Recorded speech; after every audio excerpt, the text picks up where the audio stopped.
বেশ কয়েকটা দিন দেখছি উড়িষ্যা রাজ্যে কর্মরত বাঙালিদের ওপরে একটা অত্যাচার নেমে আসছে।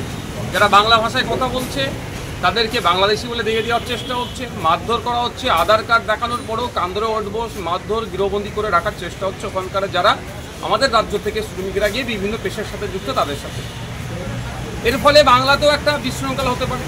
কারণ এটা ডেটাটা আমি দিয়ে রাখি, ওয়েস্ট বেঙ্গল থেকে 21 লক্ষ শ্রমিক ভিন্ন রাজ্যে কাজ করে, আর আমাদের ওয়েস্ট বেঙ্গলে প্রায় 1.5 কোটি শ্রমিক আছে ভিন্ন রাজ্যে।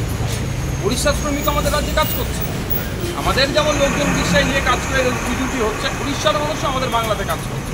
তাদের সাথে যে আচরণ হচ্ছে উড়িষ্যা সরকারকে সেই জন্য অবগতি করার জন্য এখানে আপনার সেক্টর অফিসার আছে, সেক্টর অফিসারের মাধ্যমে উড়িষ্যা সরকারের যিনি মুখ্যমন্ত্রী আছেন তাকে জানানোর জন্য অবিলম্বে এগুলো বন্ধ করা হোক, বাংলা ভাষা বলার জন্য বাংলাদেশি তকমা দেওয়া বা তাদের উপরে যে অত্যাচার নেমে আসছে বন্ধ করা হোক, আর যারা এই ধরনের বিশৃঙ্খলা করতে চাইছে তাদের বিরুদ্ধে ব্যবস্থা গ্রহণ করা হোক। এই মর্মে আজকে এসে সেক্টর অফিসারকে একটা ডেপুটেশন দিয়ে গেলাম। আজকে জাস্ট আমি একা এসেছি, সেক্টর অফিসারকে জানিয়ে দিলাম যদি এটা চলতে থাকে আগামী দিনে এসে উড়িষ্যা ভবন, এই উৎকল ভবনের সামনে আমরা বসবো, অফিসারদেরকে কাউকে বেরোতেও দেবো না, ঢুকতেও দেবো না যদি এটা চলতে থাকে।